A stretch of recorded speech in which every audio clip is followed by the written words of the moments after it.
you do when the law refuses to protect you? When the judge is your enemy's best friend? Life is on the line. But that's not all. If you lose this fight, your wife will be burned alive. This is not a myth. This is the reality of 14th century France. Today, I will tell the story of Jean de Carrouges versus Jacques Le Gris, two warriors whose history of jealousy and betrayal led to the last official duel to the death in French history. Jean de Carrouges and Jacques Le Gris were best friends. They served together in Lower Normandy and often found themselves fighting side by side against the English during the 100 Years' War.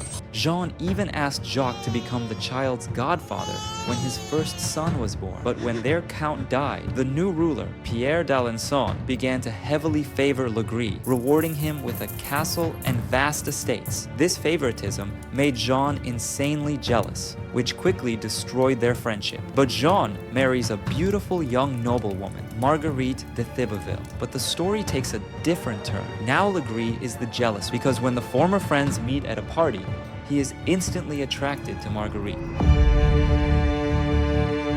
Jean leaves for war, again to earn more money. Marguerite is left alone at the estate, as her mother took all the servants and guards with her. Jacques Le Gris hears of this.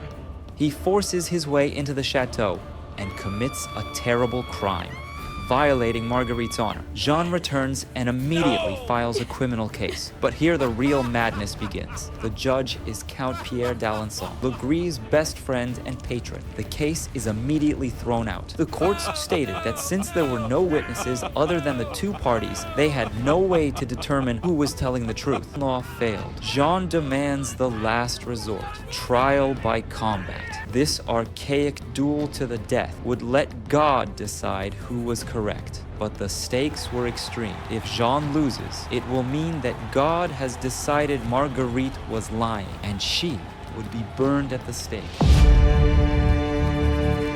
Both warriors entered the arena in full steel-plated armor, carrying the holy trinity of weapons. But the battle will begin on horseback. After trading blows with lances, they switch to battle axes. Le Gris, who is said to be the much stronger man, swings his axe and cuts the neck of Jean's horse, killing it instantly. Jean quickly jumps up and in turn slices the belly of Le Gris' horse.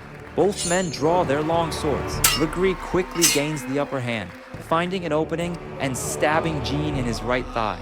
Wounded and staggering, Jean does the unbelievable. He lunges at Jacques and drags him to the ground. Jean holds the dagger to Jacques' throat and demands that he confess. But Le Gris defiantly screams, "In the name of God, I am innocent." Jean can stomach no more disrespect and plunges his dagger into his neck, killing him instantly. Jean won. He proved his wife was telling the truth, saving her from the fire. The king rewarded Jean with a prize of 1,000 francs, worth about $300,000 today. This was the last official trial by combat duel recorded in French history.